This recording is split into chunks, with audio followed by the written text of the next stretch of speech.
What is going down, folks? It's your boy C23, and this time around I decided to switch it up and bring you guys a different type of video.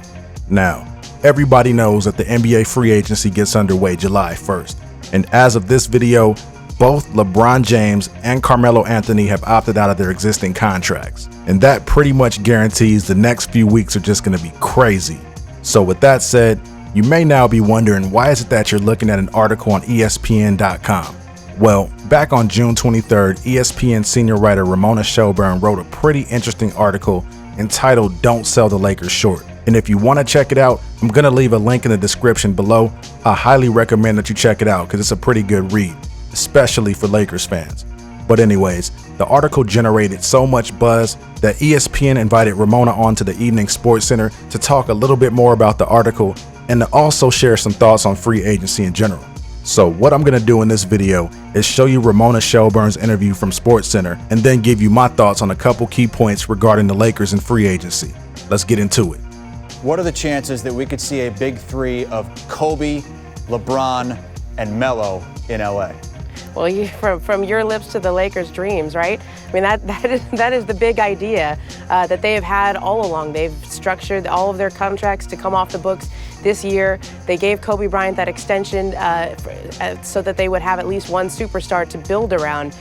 There is a scenario where the Lakers could, and it would have to happen probably after July 1st when they had a better read on things, but they could package whoever they draft with the number 7 overall pick with Steve Nash, who makes $9.7 million next year, and trade them where they don't take back any salary. That would clear $11 or $12 million off, in salary. So they would have something around $30 to $32 million to split between two free agents. That's not quite a max offer, but if those guys are willing to take a little bit less, you could create a scenario where the Lakers could create a really incredible big three of Kobe Bryant, LeBron James, and Carmelo Anthony. Now, the first thing that I want to say is that I absolutely love the job that Ramona does.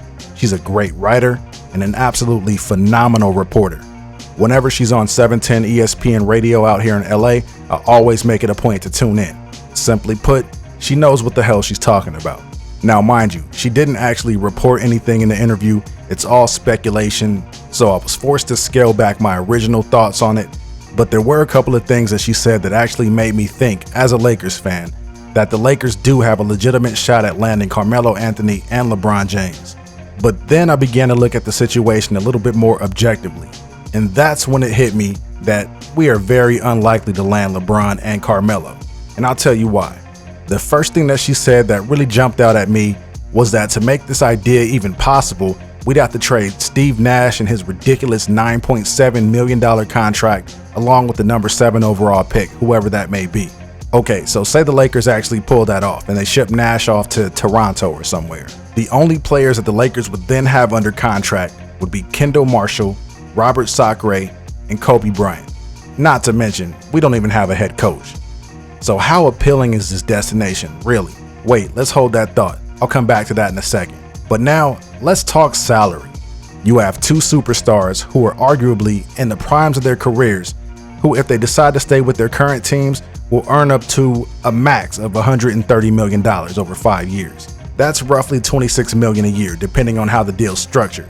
Now, the Lakers, if they decide to offer a max deal, can only offer a 4-year deal worth $96 million.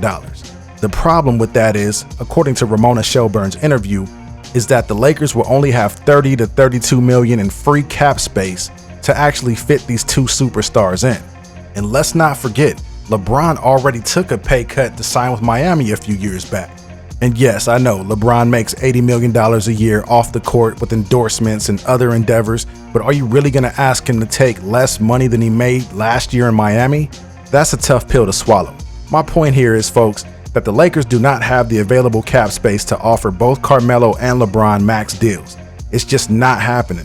In order for this idea to work, financially that is, they would both need to agree to deals around the $15 to $16 million range, which is about $6.5 million less than Melo made last year and about $5 million less than what LeBron made last year.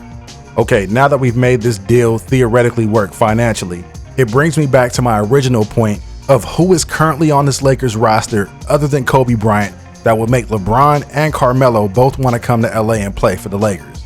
The answer as of this video is absolutely no one. There's nobody on the roster. There's no head coach. Mitch Kupchak is really going to have to make some magic happen in order to pull this off, because from my perspective, it looks very, very unlikely. But as a Lakers fan, I hope I'm wrong. I really do hope it happens. There would be nothing better than going down to the Staples Center next season and seeing these boys play, besides playing all these Laker haters in NBA 2K15 next year with this roster. But anyways, folks, I'm going ahead and wrap this thing up. We'll just have to wait and see what happens when free agency kicks off on July 1st. So until then, I hope you guys enjoyed this video. I'm signing off here, folks. That's my time. I'll see you in the next video.